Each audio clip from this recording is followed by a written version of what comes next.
ప్రభు అయిన యేసుక్రీస్తు నామంలో అందరికీ వందనాలు.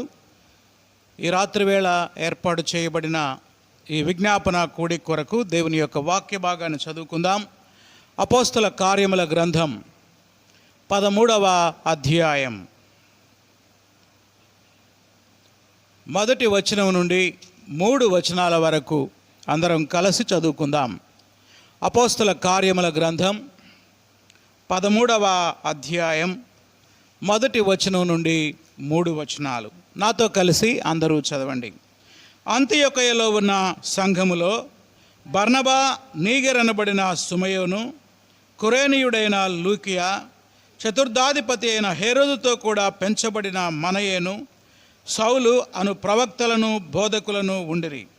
వారు ప్రభువును సేవించుచు ఉపవాసము చేయుచుండగా పరిశుద్ధాత్మ, నేను బర్నబాను సౌలును పిలిచిన పని కొరకు వారిని ప్రత్యేకపరచుడి అని వారితో చెప్పాను. అంతటా వారు ఉపవాసం ఉండి ప్రార్థన చేసి వారి మీద చేతులుంచి వారిని పంపిరి. తలలు వంచండి, ప్రార్థన చేసుకుందాం. పరిశుద్ధుడు అయిన మా తండ్రి, ప్రేమ కలిగిన ప్రభువా, భూమి ఆకాశములను సృష్టించినటువంటి సృష్టికర్తవైన దేవా, నీకు వందనాలు. నీవు దేవాది దేవుడవు, బలమైన దేవుడవు ప్రభువా, ప్రేమ కలిగిన దేవుడవు. మమ్మల్ని ప్రేమించి ఈ వారమంతా మమ్మల్ని కాచి కాపాడి సంరక్షించారు. మా పనిపాటల్లో, మా పరిచర్యలో, ప్రయాణాల్లో మీరు తోడై ఉన్నందుకు వందనాలు. ఈ వారాంతపు దినం, ఈ శనివారం, ఈ విజ్ఞాపన కూడికలో ఇంతవరకు పాటల్లో మీరు తోడై ఉన్నారు. మీ జీవవాక్యాన్ని మేము ధ్యానించుకొనబోతూ ఉండగా మీ వాక్కుల ద్వారా మాతో మాట్లాడి మమ్మల్ని బలపరచండి. మీరు నడిపించిన ప్రతి బిడ్డను బట్టి వందనాలు. ఇంకా సిద్ధపడి వచ్చేవారిని త్వరపెట్టి మీరు నడిపించండి. మీ సేవకుని బలపరిచి వాడుకోమని యేసు నామములో అడుగుతున్నాం తండ్రి, ఆమేన్. ప్రభునందు ప్రియమైన సహోదరి సహోదరులరా, అపోస్తల కార్యముల గ్రంథంలో ఈరోజు మనం అంతియొకయ సంఘం యొక్క ప్రార్థన గురించి ధ్యానం చేసుకుందాం. ఏంటి హెడ్డింగ్ ఏంటి? అంతియొకయ సంఘ ప్రార్థన. ప్రియులారా, సంఘాలన్నిటిలో మొదటి సంఘం ఏంటంటే ఆది సంఘం. ఏంటి చెప్పండి? మొదటి సంఘం ఏంటి? ఆది సంఘం. ఆది సంఘం యొక్క చరిత్ర అపోస్తల కార్యముల గ్రంథం మొదటి 12 అధ్యాయాల్లో మనం చూస్తాం. ఇక 13వ అధ్యాయం నుండి అంతియొకయ సంఘ చరిత్రని మనం చూస్తాం. ఏ సంఘం ఇది? అంతియొకయ సంఘం. మరి ఈ సంఘాన్ని ఎవరు ప్రారంభించారు? ఎవరు ప్రారంభించారంటే చెదరిపోయిన విశ్వాసులు ఈ సంఘాన్ని ప్రారంభించారు. చూడండి, ఆ విషయాన్ని మనం చూద్దాం. అపోస్తల కార్యముల గ్రంథం 11వ అధ్యాయం 19-20 వచనాలు. స్టెఫెను విషయంలో కలిగిన శ్రమను బట్టి చెదరిపోయిన వారు యూదులకు తప్ప మరెవనికి నీ వాక్యము బోధింపక ఫెనీకే, కుప్రా, అంతియొకయ ప్రదేశముల వరకు సంచరించిరి. కుప్రేయులు కొందరు, కురేనీయులు కొందరు వారిలో ఉండిరి. వీరు అంతియొకయకు వచ్చి గ్రీసు దేశపు వారితో మాట్లాడుచు ప్రభు అయిన యేసును గూర్చి సువార్తను ప్రకటించిరి. ఏమైంది మరి అప్పుడు? 21వ వచనంలో, ప్రభు హస్తము వారికి తోడై ఉండెను గనుక నమ్మిన వారు అనేకులు ప్రభు తట్టు తిరిగిరి. ఎంత ఆశ్చర్యం అండి! అంతియొకయ సంఘాన్ని స్థాపించింది అపోస్తలులు కాదు, మరి ఎవరు? సామాన్యమైన విశ్వాసులు. స్టెఫెనుని రాళ్లతో కొట్టి చంపినప్పుడు ఆ హింసలకు భయపడి అనేక దేశాలకి, ప్రాంతాలకి వారు చెదిరిపోయారు. చెదిరిపోయిన విశ్వాసులు ఏ ప్రాంతానికి వెళ్తే అక్కడ దేవుని యొక్క సువార్తను ప్రకటించారు. ఆ రీతిగా అంతియొకయ వరకు వెళ్ళారు. అక్కడ గ్రీసు దేశస్తులతో దేవుని గురించి సువార్తను ప్రకటించారు. అద్భుతం జరిగింది.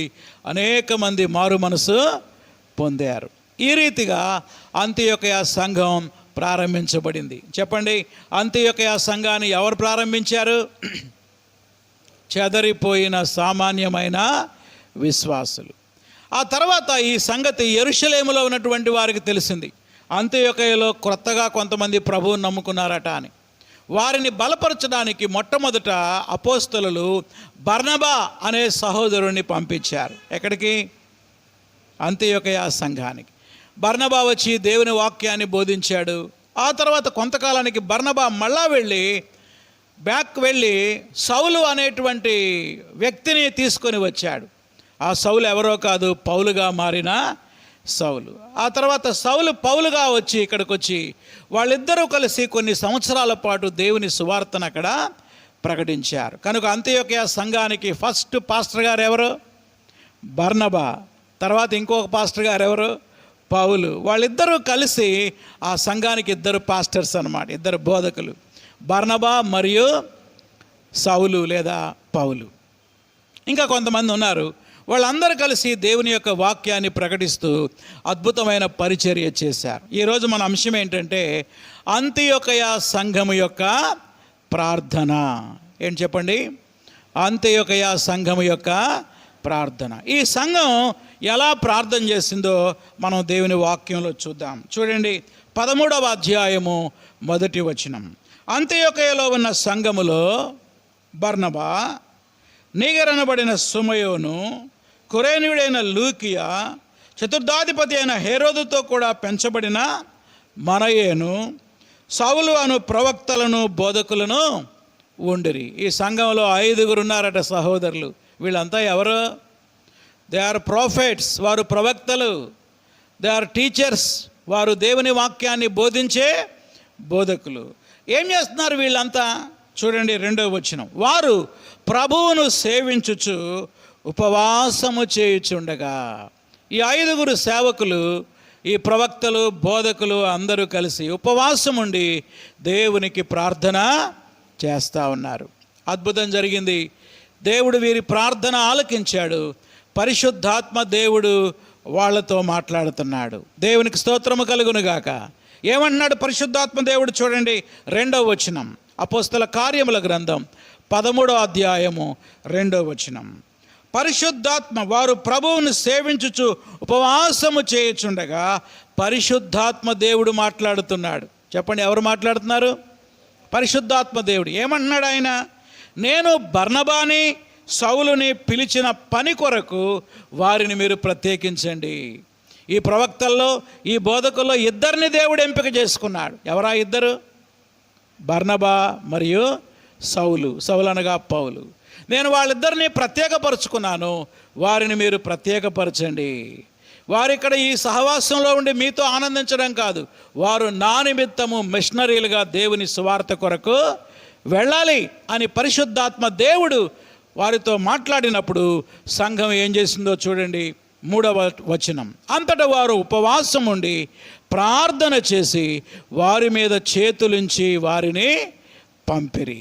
ప్రియులారా, మనం చదువుకున్న వాక్య భాగంలో గ్రహించవలసిన 2 ప్రాముఖ్యమైన సత్యాలు ఉన్నాయి. మొదటి సత్యం ఏంటంటే మిషనరీలు ప్రార్థనలోనే తయారయ్యారు. అవునా? దేవుడు 2 మిషనరీలను లేపాడు. ఎందుకు లేపాడు? ఆ సంఘం ఏం సంఘం అది? అంతియోకయ సంఘం. అది ప్రార్థించే సంఘమే. ప్రార్థించే సంఘమే మిషనరీలను పంపే సంఘం. ప్రార్థించే సంఘమే మిషనరీలని పంపే సంఘం. దేవుని కృపను బట్టి మన సంఘం నుండి కూడా కొంతమంది మిషనరీలు వెళ్ళారని విని నేను ఎంతో సంతోషించాను. ఉజిలీపేట సువార్త దళం సంఘం నుండి దేవుడు కొందరు మిషనరీలను దేవుడు లేపాడు. దేవునికి వందనాలు. అంతియోకయ సంఘం నుండి కూడా 2 మిషనరీలను దేవుడు లేపాడు. ఎవరా 2? బర్నబా మరియు సౌలు. అయితే కేవలం ప్రార్థనలో మిషనరీలు లేవడం మాత్రమే కాదు, ఆ మిషనరీలని పంపుతున్నప్పుడు సంఘం ఏం చేసింది? వారి మీద చేతులుంచి ఉపవాసం ఉండి ప్రార్థన చేసి వారి మీద చేతులుంచి వారిని ఏం చేశారు? పంపించారు. ప్రార్థనలో మిషనరీలు వచ్చారు బయటికి, ప్రార్థన ద్వారా మిషనరీలు పంపబడ్డారు. ప్రార్థన ద్వారా మిషనరీలు లేచారు, ప్రార్థన ద్వారా మిషనరీలు పంపబడ్డారు. వారి మీద చేతులుంచి ప్రార్థన చేయటం అంటే అర్థం ఏంటో తెలుసా? మీరు వెళ్ళండి దేవుని పని నిమిత్తం, మీ వెనక మేమున్నాం. మీరు ఒంటరిగా వెళ్ళట్లేదు. మీరు దేవుని సువార్తను ప్రకటిస్తూ వెళ్ళండి. అక్కడ మీకు ఎదురయ్యే ప్రతి వ్యతిరేకతలో దేవుడు మీకు తోడుగా ఉండాలని, ఆత్మలు రక్షింపబడాలని, అద్భుతాలు జరగాలి అని, అనేక మంది ప్రభు వైపు తిరగాలని సంఘముగా మేము నిత్యము మీ కొరకు ప్రార్థన చేస్తామని దాని యొక్క భావం. ప్రియమైన సోదరి సోదరులారా, మన సంఘాలు మిషనరీలని పంపించే సంఘాలుగా ఉండాలి. మన సంఘాలు మిషనరీల కొరకు ప్రార్థించే సంఘాలుగా ఉండాలి. ఆ రెండు మాటలు గుర్తుపెట్టుకోవాలి. ఏమిటవి? మిషనరీలని పంపించే సంఘాలుగా ఉండాలి. రెండవది మిషనరీల కొరకు ప్రార్థించే సంఘాలుగా ఉండాలి.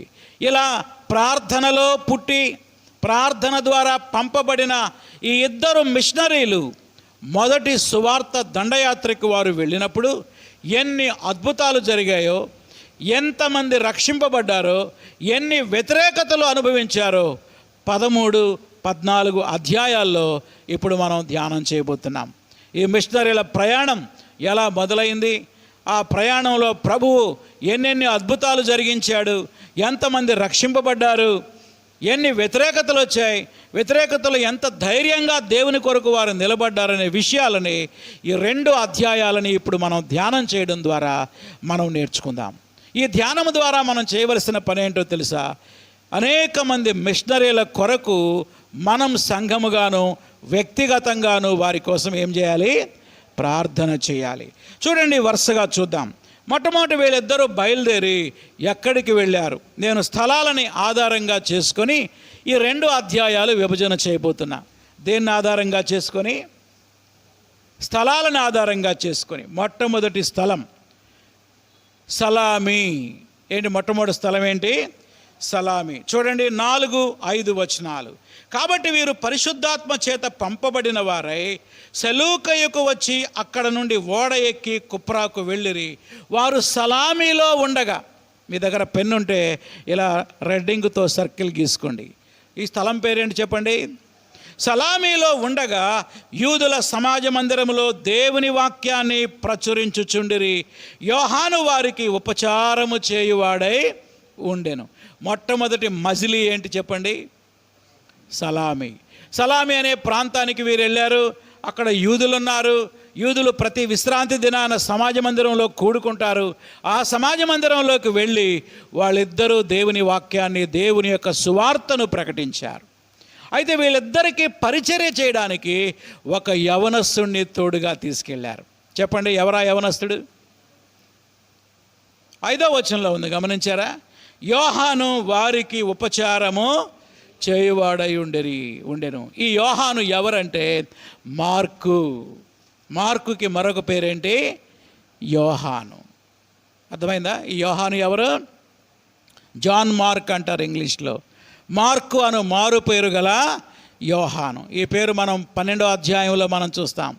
అపోస్తల కార్యముల గ్రంథం 12వ అధ్యాయం 12వ వచనం.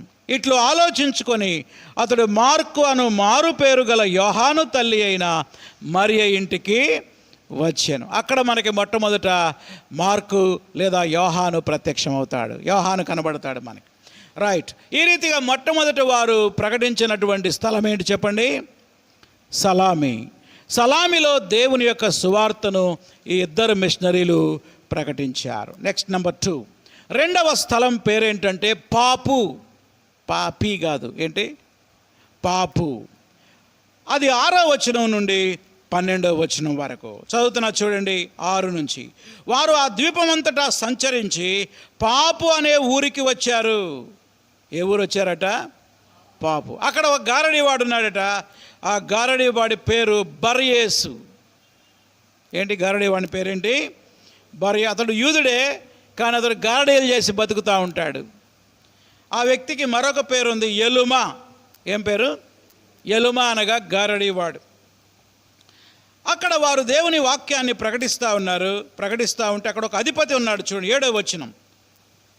ఇతడు వివేకము గల సెర్గి పౌలు అనే అధిపతి యొద్ద ఉండెను. ఈ పేరు గుర్తుపెట్టుకోండి. ఏం పేరు ఈయన పేరు? అధిపతి పేరు ఏం పేరు?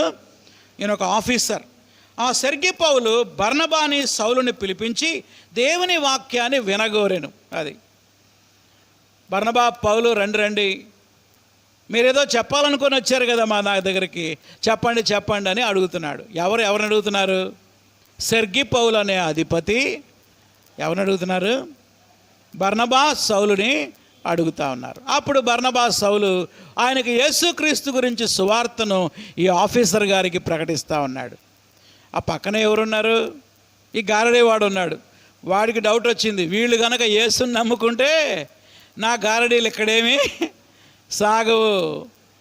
కాబట్టి వాడు ఏం చేశాడో చూడండి, వాడు వ్యతిరేకించాడట. 8వ వచనం, అయితే ఎలుమ ఆ అధిపతిని విశ్వాసము నుండి తొలగించాలని ప్రయత్నం చేసి వారిని ఏం చేశాడు? ఎదిరించాడు. ఎవర్రా మీరు? ఏంటి మా ఆఫీసర్కి మీరు చెప్తున్నారేంటి? ఏంటి మీరు చెప్పేది? వెళ్ళిపోండి అని పౌలుని బర్నబాని ఏం చేశాడు? వీడు ఎదిరించాడు. అండర్లైన్ చేసుకోండి పెన్నుతోటి. ఏం చేశాడు?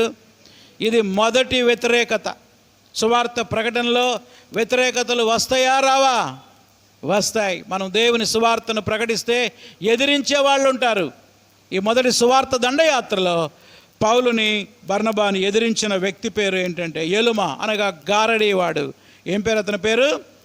బర్యేసు. ఏం పేరు? బర్యేసు. వెంటనే పౌలు కోపం వచ్చింది.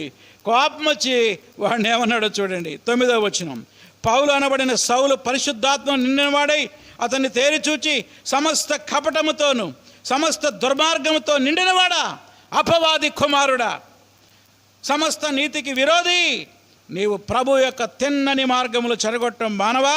ఇదిగో ప్రభు తన చెయ్యిని మీద ఎత్తాడు. కొంతకాలము నీవు గుడ్డివాడవై సూర్యుడిని చూడకుందు అని చెప్పాను. వెంటనే మబ్బు చీకటి అతన్ని కమ్మెను గనుక అతడు తిరుగుచు ఎవరైనా చెయ్యి పట్టుకొని నడిపింతురా అని వెదకుచు ఉండెను. చెప్పండి, మొదటి సువార్త దండయాత్రలో దేవుడు చేసిన అద్భుతం కళ్ళు లేని వాళ్ళకి కళ్ళు ఇవ్వడమా, ఉన్న కళ్ళు పోగొట్టడమా? ఏమర్థమైంది మీకు? ఉన్న కళ్ళు పోగొట్టి గుడ్డోడైపోయాడు వాడు, గారడీవాడు. ఎందుకంటే వాడు అపవాది వ్యక్తిగా, అపవాదికి సంబంధించిన వ్యక్తిగా ఉన్నాడు. ఈ అద్భుతాన్ని చూసి ఆ ఆఫీసర్ ఏం చేశాడో చూడండి. 12వ వచనం, అంతటా ఆ అధిపతి జరిగిన దానిని చూచి ప్రభు బోధకు ఆశ్చర్యపడి ఏం చేశాడు? విశ్వసించాడు. దేవునికి స్తోత్రం. ప్రియమైన దేవుని బిడ్డలారా, ప్రార్థన ద్వారా వారు వెళ్ళారు. ప్రార్థనాపూర్వకంగా వాళ్ళు బయలుదేరారు. ప్రార్థన చేసేటువంటి సంఘం వాళ్ళ వెనక ఉంది. ఆ ప్రార్థన ద్వారా పరిశుద్ధాత్మ దేవుడు వాళ్ళకు తోడై ఉండి ఒక అద్భుతాన్ని జరిగించారు. ఏమిటా అద్భుతం అంటే, అధిపతి మారు మనసు పొందాడు. ఇది ప్రార్థన యొక్క ప్రభావం. ప్రార్థన యొక్క ప్రభావం. ప్రియులరా, ఆత్మలు రక్షింపబడాలి అంటే సంఘము ఏం చేయాలి? సువార్తను ప్రకటించాలి. సంఘము సువార్త ప్రకటించే వారి కొరకు ప్రార్థన చేయాలి. నేను చాలాసార్లు చెప్తూ వచ్చా, ప్రార్థించే సంఘమే ఎదిగే సంఘం. చెప్పండి, ప్రార్థించే సంఘమే ఎదిగే సంఘం. మన సంఘంలో క్రొత్త ఆత్మలు రావాలి, అనేక మంది రక్షింపబడాలి అనే ఆశ ఉన్న వాళ్ళు అందరూ చేతులెత్తండి. అందరూ చేతులెత్తారు. దేవునికి స్తోత్రం. చేతులెత్తితే రారు. ఏం చేయాలి మరి? ప్రార్థన చేయాలి. మీకు చాలా ఆశ ఉంది, చాలా సంతోషం. అయితే మనం చేతులెత్తినంత మాత్రాన నూతన ఆత్మలు రక్షింపబడవు. అంతియొకయ సంఘం ఏ రీతిగా ప్రార్థన చేసిందో, సువార్త ప్రకటించిందో, ఆ రీతిగా మనం ప్రార్థనాపూర్వకంగా సువార్తను ప్రకటించినప్పుడే నూతన ఆత్మలు రక్షింపబడతాయి. ఈ సత్యాన్ని మనం గ్రహించాలి. రక్షణ లేనటువంటి వారి కొరకు మనం ప్రార్థన చేయాలి. ఇక 3వ మజిలీ పేరు అంతియొకయ. అంతియొకయ నుంచి బయలుదేరి అంతియొకయకు వచ్చారు. మొట్టమొదటిసారి చదివినప్పుడు నాకేం అర్థం కాల. అదే అంతియొకయ నుండి బయలుదేరారు, మళ్ళీ ఆడకు వచ్చారంట, అంతియొకయకు వచ్చారు. అంటే ఒకే పేరు గల ఊర్లు 2 ఉన్నాయి అన్నమాట. బయలుదేరిన ఊరు పేరు సిరియాలోని అంతియొకయ అంటారు. అంటే సిరియాకి దగ్గర. మరి ఈ అంతియొకయని ఏమంటారంటే పిసిదియాలోని అంతియొకయ అంటారు. ఏమంటారు? పిసిదియాలోని. మనకు కూడా అంతే కదండి. ఇక్కడ ఒక వేటపాలెం ఉంది, తెనాల దగ్గర ఒక వేటపాలెం ఉంది కదా. మా వేటపాలెంలో మా చుట్టాలు ఉన్నారనుకో అన్నామంటే వెంటనే ఏ వేటపాలెం అంటారు. తెనాల దగ్గర వేటపాలెమా, చీరాల దగ్గర వేటపాలెమా అంటారా అనరా? అలాగే అదేమో పిసిదియా, అది సిరియాలో ఉన్న అంతియొకయ సంఘం. ఆ సంఘం ఇప్పుడు బర్నబా, పౌలు ఇద్దరు ఏ ఊరు వచ్చారు? పిసిదియాలోని అంతియొకయకు వచ్చారు. వచ్చి అక్కడ దేవుని యొక్క సువార్తను ప్రకటించడానికి వారు బయలుదేరి వచ్చారు. అద్భుతం జరిగింది. అక్కడ దేవుడు వారికి ఒక ద్వారం తెరిచాడు. సమాజ మందిరంలోకి వెళ్ళారు. అక్కడ ఉన్న అధికారులు అంటున్నారు, మీరు కొత్తగా వచ్చినట్టున్నారయ్యా బర్నబా, పౌలు, మీరు ఏదైనా చెప్పాలనుకుంటే చెప్పండి అంటే పౌలు ఒక అద్భుతమైన ప్రసంగం చేశాడు. ఆ రోజు చాలా అద్భుతమైనటువంటి ప్రసంగం పౌలు గారు చేశాడు. అయితే వీరు అంత్యోకయకు వెళ్ళకముందు ఒక నిరాశాపూరితమైన ఒక సంఘటన జరిగింది. అర్థమైందా? ఏం సంఘటన అది? నిరాశ. ఏమిటా నిరాశ? చూడండి 13వ వచనం. తర్వాత పౌలును అతనితో కూడా ఉన్నవారు ఓడ ఎక్కి పాపు నుండి బయలుదేరి పంపూలియాలో ఉన్న పెర్గేకు వచ్చిరి. ఏమైంది అక్కడ? బైబిల్ చూడండి. అచ్చట యోహాను వారిని విడిచిపెట్టి యెరూషలేమునకు తిరిగి వెళ్ళెను. అప్పుడు దాకా వాళ్ళకి సహకారిగా, పరిచారకుడిగా, వాళ్ళకి అన్ని విషయాల్లో సహాయం చేస్తున్న ఈ యవనస్తుడు ఈ సువార్త సేవలో ఎదురయ్యే సమస్యలను చూశాడు, వ్యతిరేకతలను చూశాడు. బర్నబాకి ఆయన మేనలుడు అవుతాడట. బహుశా ఇలా అని ఉంటాడు, మామయ్య నాకు మా అమ్మ గుర్తొస్తుంది, నేను వెళ్ళిపోతా, ఈ సేవ వద్దు, ఈ మిషనరీ పరిచర్య వద్దని ఆయన దిగులు పడి హోమ్ సిక్ అయిపోయి యోహాను వీళ్ళని విడిచిపెట్టి ఏం చేశాడు? వెళ్ళిపోయాడు యెరూషలేముకి. ఇది ఒక నిరాశ. మనం ఇద్దరం వెళ్తున్నాం, బయలుదేరి ముగ్గురిమి, వాళ్ళల్లో ఒకళ్ళు నేను మీతో రాను వెళ్ళిపోతాను అన్నారనుకోండి, మనకు సంతోషమా నిరాశ? చాలా నిరాశ అనిపిస్తుంది. ఇది ఒక నిరాశ పరిస్థితి మనం ఇక్కడ చూస్తున్నాం. అవును ప్రియులారా, మిషనరీల యొక్క పరిచర్యలో నిరాశ ఎదురయ్యే పరిస్థితులు కూడా ఉంటాయి అన్న సంగతిని మనం గ్రహించాలి. యోహాను భయపడి పారిపోయాడు అంతే, దేవుని సేవను విడిచిపెట్టి భయపడిపోయాడు, ఆందోళన చెందాడు, కలవరం చెందాడు. అబ్బో ఇదేదో ప్రాణాల మీదకి వచ్చేటట్టుంది, ఇలాంటి సేవ నా వల్ల కాదు. ఎందుకంటే చాలా వయసులో చిన్నవాడు, బహుశా టీనేజ్లో ఉన్నాడేమో తెలియదు, ఎంత వయసు ఎంతో మనకు సరిగ్గా తెలియదు, కానీ వాళ్ళిద్దరినీ విడిచిపెట్టి వెళ్ళిపోయాడు.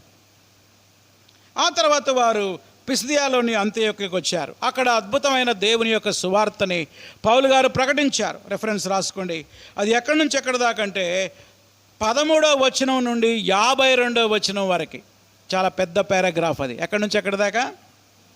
3వ మజిలీ ఇది. 1 సలామిలో, 2 పాపులో, 3వది పిసిదియాలోని అంతియొకయలో. ఎక్కడి నుంచి ఎక్కడి దాకా?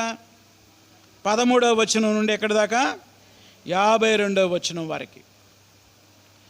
అక్కడ దేవుని యొక్క సువార్తను ప్రకటిస్తే వాళ్ళు అన్నారు, అయ్యా మీరు చెప్పేది బాగుంది, వచ్చే విశ్రాంతి దినం కూడా మళ్ళా రండి, మేము ఇంకా వినాలనుకుంటున్నాం వాక్యం అని అన్నారు. అప్పుడు ఏం జరిగిందో చూడండి. 43వ వచనం చదువుతున్నా చూడండి.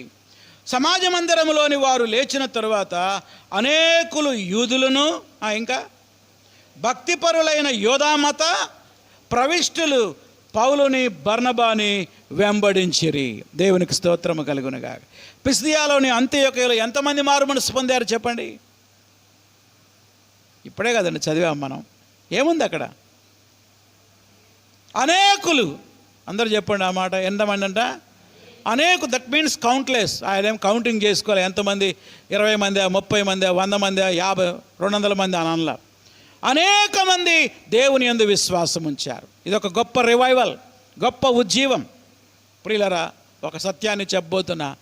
ఎక్కడైతే అనేక మంది ప్రభు వైపు తిరుగుతారో అక్కడ సైతాను పని బలంగా ఉంటుంది. గుర్తుపెట్టుకోవాలి. ఎవరి పని? సైతాను పని. ఎంతమంది ప్రభు వైపు తిరిగితే వాడు ఊరుకుంటాడు సైతాను? వాడు చెలరేగిపోయాడు అంతే. కొంతమందిని ప్రేరేపించాడు. చూడండి వ్యతిరేకత ఎలా వచ్చిందో. 45వ వచనం. యూదులు జనసమూహాన్ని చూచి మత్సరముతో నిండుకొని, ఇంద్ర ఇంతమంది వచ్చారు ఇంద్ర వీళ్ళ సువార్త వినటానికి 2వ విశ్రాంతి దినం రోజున. మత్సరం అంటే అసూయతో నింపబడి దూషించుచు ఏం చేశారు? పౌలు చెప్పిన ప్రతి దానికి అడ్డం చెప్పిరి. ఆయన ఏది చెప్తే దానికి అడ్డం మాట్లాడుతున్నారు. అడ్డం తెడ్డం మాట్లాడతారు చూసారా? ఆయన ఏది చెప్పినా దానికి ఏం మాట్లాడుతున్నారు? అడ్డం చెబుతున్నారు. దూషించారట పౌలుని, బర్నబాని.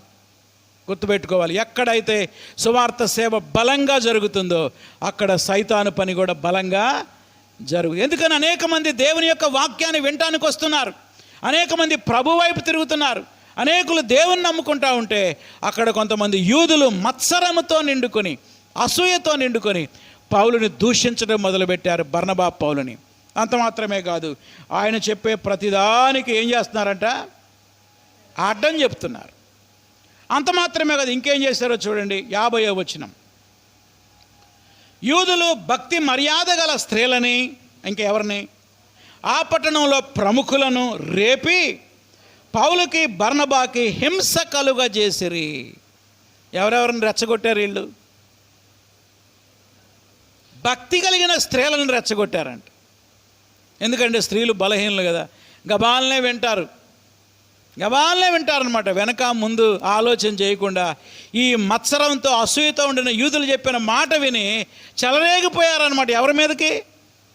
పౌలు బర్నబా మీదకి. అంత మాత్రమే కాదు, ఇంకెవరిని, పట్టణ ప్రముఖులను కూడా రేపారు. అంటే మున్సిపల్ చైర్పర్సన్ని, మున్సిపాలిటీ అధికారుల్ని, లేకపోతే ఆ పట్టణ కౌన్సిలర్స్ని, అందరినీ రేపి వీళ్ళని హింసించారు. చివరికి ఏం చేస్తారో చూడండి, వారిని తమ ప్రాంతముల నుండి ఏం చేశారట, వెళ్ళగొట్టిరి. అపోస్తల కార్యముల గ్రంథం 13వ అధ్యాయం 50వ వచనం.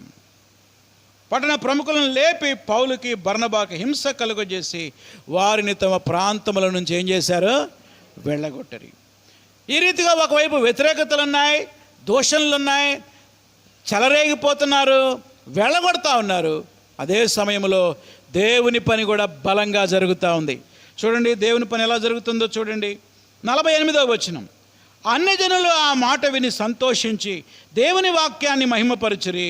నిత్య జీవమునకు నిర్ణయింపబడిన వారు అందరూ విశ్వాసముంచరి. పిసిదియాలోని అంత్యోకయలో కేవలం యూదులు మాత్రమే కాదు మారు మనసు పొందింది, ఇంకెవరు మారారు? అన్యజనులు కూడా మారు మనసు పొందారు. ప్రియమైన దేవుని బిడ్డలారా, మన సంఘము ద్వారా దేవుని సువార్త ప్రకటింపబడాలి. మన సంఘము ద్వారా నామకార్థ క్రైస్తవులు రక్షణలోకి రావాలి. దేవుని ఎరగని అన్యజనులు కూడా దేవుని వైపు తిరగాలని మనం వారి కొరకు ప్రార్థన చేయాలి. ఇది 3వ మజిలీ. మొట్టమొదటిదేంటి? సలామి. రెండవదేంటి? పాపు. మూడవదేంటి? పిసిదియాలోని అంతియోకయ. ఇక 14వ అధ్యాయంలోకి రండి. 4వ మజిలీ ఏంటో చూద్దాం. ఈకొనియా. 4వ మజిలీ ఏంటి? ఈకొనియా. ఈకొనియా గురించి 14వ అధ్యాయం 1 నుండి 6 వచనాల్లో మనం చూస్తాం. ఈకొనియాలో కూడా దేవుడు అద్భుత కార్యాలు చేశాడు. చూడండి 1వ వచనం చదువుతున్నా.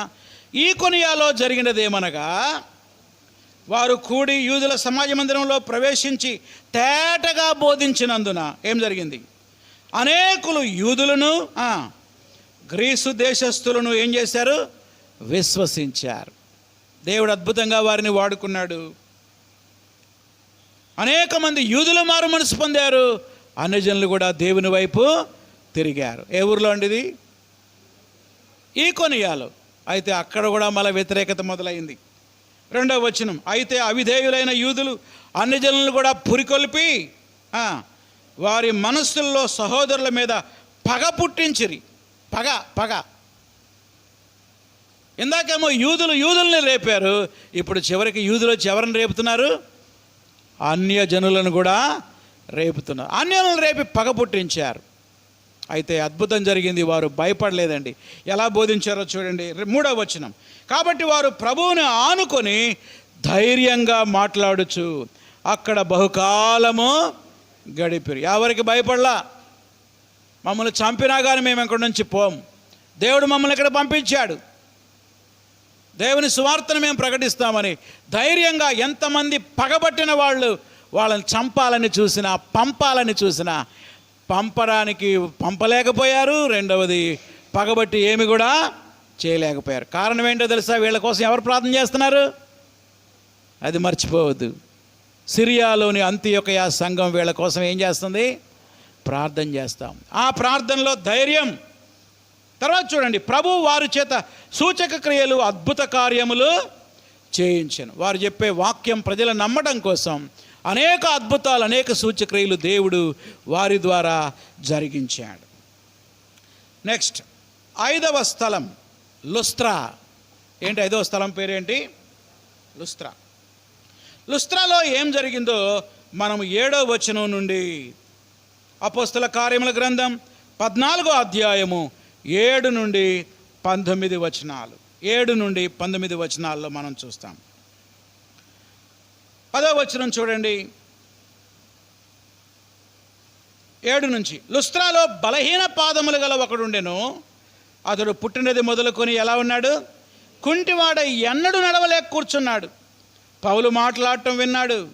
పౌలు అతని వైపు తేరి చూచి, స్వస్థత పొందుటకు అతనికి విశ్వాసం ఉందని గ్రహించి, నీ పాదములు మోపి సరిగ్గా నిలబడు అని బిగ్గరగా చెప్పినప్పుడు అతడు గంతులు వేసి నడువా సాగిన. గొప్ప అద్భుతం జరిగింది.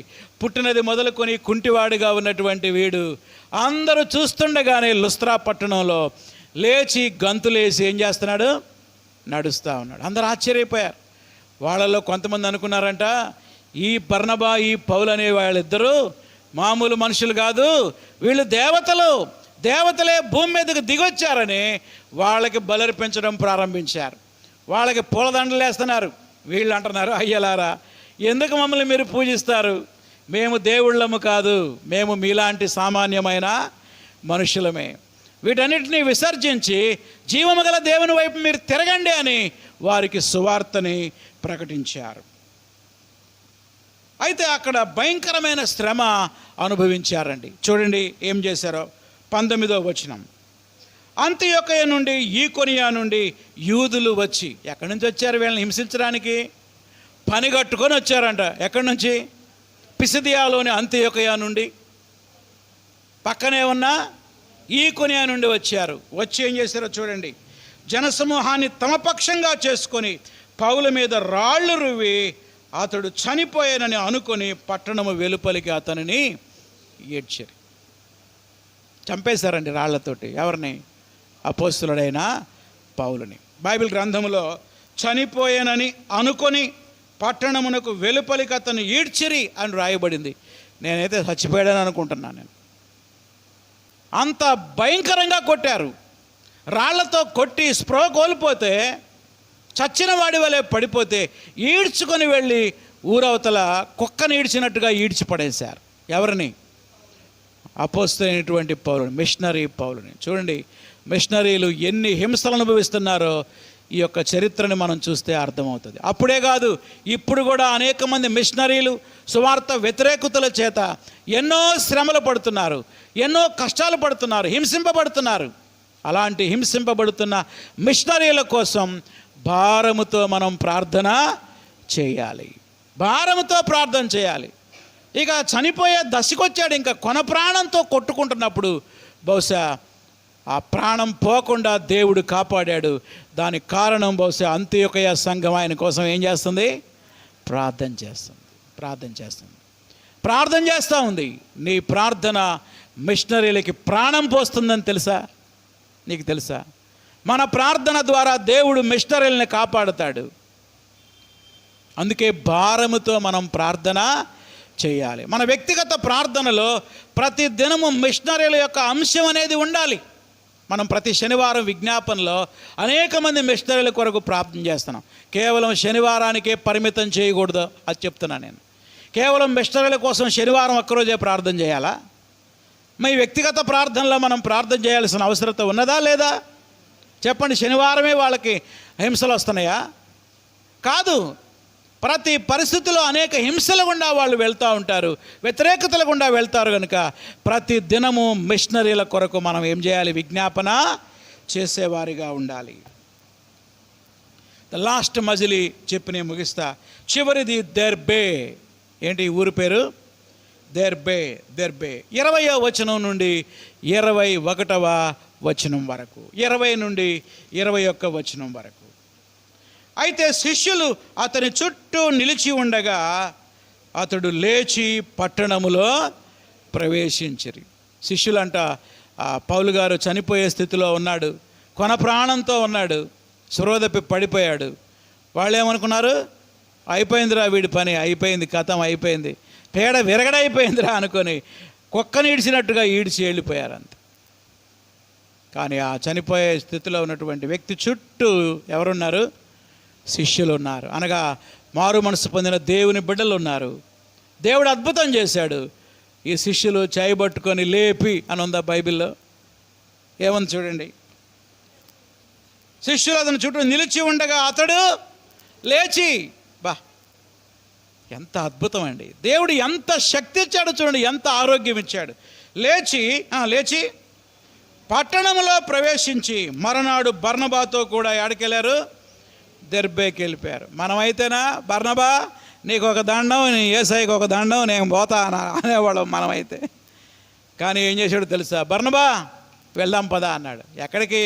అంతియోకయాక? No no no no back. వెనకకు కాదు, ప్రాణం పోయినా మనం వెనక్కి వెళ్ళే పని లేదు. చస్తే ఇక్కడే చద్దాం, అంతే, చచ్చిపోదాం ఇక్కడ. పదా ఇంకా ముందుకే వెళ్దాం. తర్వాత పట్టణం ఏంటి?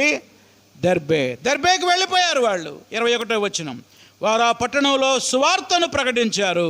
అద్భుతం జరిగింది, అనేకులను శిష్యులుగా చేశారు. ఆ తర్వాత లుస్త్రా నుంచి మళ్ళీ వెనక్కి వచ్చేసారు. ఇక మళ్ళీ ఈకొనియాకి, మళ్ళీ అంతియోకయాకి తిరిగి వచ్చి, ఆ తర్వాత సిరియాలో అంతియోకయ దగ్గరికి వెళ్ళి ఆ మిషనరీ సువార్త నేతలు ఏం జరిగిందో మొత్తం అక్కడున్న సంఘస్థులతో పంచుకున్నారు.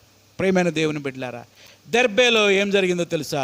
అనేక మందిని ఎలా మార్చారు? వాళ్ళు శిష్యులుగా మార్చారు. నేను ముగించబోతున్నా ప్రియులారా. ముగింపులో ప్రార్థన యొక్క ప్రాముఖ్యత ఏంటి? అంతియోకయ సంఘం మిషనరీల కొరకు ప్రార్థించడం వల్ల ఏమేమి జరిగింది అనే విషయాలు మనం క్లుప్తంగా మళ్ళొకసారి జ్ఞాపకం చేసుకుందాం. మొట్టమొదట అనేక మంది యూదులు మారు మనసు పొందారు. అది మొదటి విషయం. ఇంకా అనేక మంది అన్యజనులు కూడా మారు మనసు పొందారు. మూడవది, వ్యతిరేకతలలో దేవుడు వారికి సహాయం చేశాడు. ఎలాంటి వ్యతిరేకతలు వచ్చాయి? పాపులో గారడివాడు ఎదిరించాడు, గుర్తుందా మీకు? అంతియోకయలో యూదులు ఏం చేశారు? దూషించారు, అడ్డు చెప్పారు. ఈకొనియాలో యూదులు ఆయన్ని హింసించారు. లుస్త్రాలో రాళ్లతో కొట్టి చంపారు, అంతే, చంపినంత పని చేశారు. ప్రతి పరిస్థితిలో కూడా దేవుడు వారిని అద్భుతంగా కాపాడాడు. చచ్చిపోయే పరిస్థితిలో ఉన్న పౌలుని ఏం చేశారు? దేవుడు బ్రతికించాడు. ప్రియమైన దేవుని బిడ్డలారా, ఆత్మలు రక్షింపబడతా ఉంటే వ్యతిరేకతలు ఎన్నో వస్తూ ఉన్నాయి. ప్రతి వ్యతిరేకతలో కూడా సంఘము యొక్క ప్రార్థన దేవుడు ఆలకించి మిషనరీలను బ్రతికించాడు. అనేక మంది ఆత్మలు రక్షింపబడేలా దేవుడు చేశాడు. ఆత్మల రక్షణ, వ్యతిరేకతలో దేవుని యొక్క కాపుదల. ఇంకేమైనా జరిగినాయా? చాలా విషయాలు చెప్పుకున్నాం మనం ఇప్పటిదాకా. ఇంకేమైనా జరిగినాయి. సూచక క్రియలు, అద్భుతాలు దేవుడు జరిగించాడు. చెప్తారా ఏమన్నా ఒక అద్భుతం? గారడి వాడికి కళ్ళు పోగొట్టాడు, అది మొట్టమొదటి అద్భుతం. ఇంకా లుస్త్రాలో కుంటివాడు లేచి ఏం చేశాడు? గంతులేశాడు, అంతే, గంతులేశాడు. అనేకమైన అద్భుతాలు చేయడం ద్వారా దేవుడు సువార్తని దృఢపరిచాడు. సువార్త సత్యమైన సంగతిని రుజువు చేశాడు. The power of prayer brings results in the ministry. పరిచర్యలో అద్భుతమైన ఫలితాలను ప్రార్థనా శక్తి ఇవ్వగలదు. కనుక నీ మీద, నా మీద ఒక బాధ్యత ఉన్నది. ఏమిటా బాధ్యత? మిషనరీల పరిచర్య కొరకు మనం ప్రార్థన చేయాలి. సేవకుల కొరకు మనం ప్రార్థన చేయాలి. మన సువార్త దళంలో ఉన్న సేవకుల కొరకు, సంఘాల కొరకు మనం విజ్ఞాపన చేయాలి. అందుకే మీ క్యాలెండరు ఈ సంవత్సరం ఇచ్చారు మనకందరికీ. క్యాలెండర్లో ప్రతి నెలలో ఏం చేశారు? ఒక్కొక్క ప్రాంతంలో ఉన్న సేవకుల పేర్లని దేవుడిచ్చాడు. ఏం చేయాలి మరి వాళ్ళ కోసం? ఈ నెలంతా వాళ్ళ కోసం మనం ప్రార్థన చేయాలి. వాళ్ళ కోసం ప్రార్థన చేయాలి. ప్రతి నెల ఒక్కొక్క మిషనరీ బయోగ్రఫీ గురించి ఇచ్చారు. వాళ్ళ కోసం రెగ్యులర్గా మనం ప్రార్థన చేయాలి. మిషనరీల కొరకు, దేవుని సేవకుల కొరకు ప్రార్థించడానికి మనల్ని మనం సమర్పించుకుందాం. తల్లు వంచండి, ప్రార్థన చేసుకుందాం. 1 నిమిషం తల్లు వంచి కళ్ళు మూసుకొని ప్రార్థన చేసుకుందాం. దేవుని సేవకుల కొరకు మనం ప్రార్థన చేస్తున్నామా? మొదట మన స్థానిక సంఘ సేవకుని కొరకు, తర్వాత సువార్త దళంలో ఉన్న సేవకుల కొరకు, ఆ తర్వాత మన ప్రాంతంలో ఉన్న దైవసేనుల కొరకు, ఆ తర్వాత మిషనరీల కొరకు, కొండల్లో గుట్టల్లో అన్ని జనుల మధ్య, సువార్త వ్యతిరేకుల మధ్య పరిచర్య చేసే మిషనరీల కొరకు నేను కూడా ప్రార్థన చేస్తాను ప్రభువా, ప్రతి దినం ప్రార్థన చేస్తానని ఒక తీర్మానం చేసుకుందాం ఈరోజు మనం. అంతియోకయ సంఘం ఏ రీతిగా మిషనరీల కొరకు ప్రార్థించిందో మన సంఘం కూడా అలా ప్రార్థించాలి. మన సంఘంలో మనమందరం ఒక్కొక్కరము అలాంటి తీర్మానం చేసుకుందాం ఈరోజు. ప్రభువా, నేను కూడా ప్రార్థన చేస్తానయ్యా, నేను కూడా ప్రార్థిస్తానయ్యా, నన్ను కూడా ప్రార్థనలో వాడుకో ప్రభువా అని ప్రార్థన చేసుకుందాం. ప్రేమగల మా తండ్రి, అపోస్తల కార్యముల గ్రంథం 13-14 అధ్యాయాలను మేము ధ్యానించడానికి కృప చూపించారు. అవును ప్రభువా, అంతియొకయ సంఘం దేవా మిషనరీల కొరకు ప్రార్థించింది. మిషనరీలని పంపిన సంఘముగా దేవా బర్నబా, సౌలు లాంటి మిషనరీల కొరకు ఎంతో భారంతో ప్రార్థించింది ప్రభువా. ఆ ప్రార్థన ద్వారా వారి మిషనరీ పరిచర్యలో ఎన్నెన్నో అద్భుతాలు చేశారు, ఎంతమంది రక్షణలోకి నడిపించారు, సువార్త వ్యతిరేకతలో ఎంతగా మీరు కాపాడారో అనేక విషయాలు మీరు మాతో మాట్లాడుతూ వచ్చారు. మీకు వందనాలు. ఈ వాక్యం విన్న ప్రతి బిడ్డ కొరకు ప్రార్థిస్తున్నాం దేవా. మీ బిడ్డలమైన మేము, మీ సేవకులమైన మేము ప్రభువా, ఈ రోజు నుండి ప్రతి దినము దేవుని సేవకుల కొరకు, మిషనరీల కొరకు భారముతో మేము ప్రార్థించడానికి మాకు సహాయం చేయండి. అలాంటి ప్రార్థన భారముతో మమ్మల్ని నింపండి ప్రభువా. ఆత్మల రక్షణ కొరకు, అన్యజనుల రక్షణ కొరకు మరింత విజ్ఞాపన చేయడానికి మాకు సహాయం చేయమని నజరేయుడైన యేసు నామములో అడిగి వేడుకుంటున్నాం తండ్రి, ఆమేన్. అలాగే తల్లు వంచి మోకరించి ప్రార్థన చేద్దాం. ఎవరైనా ఒక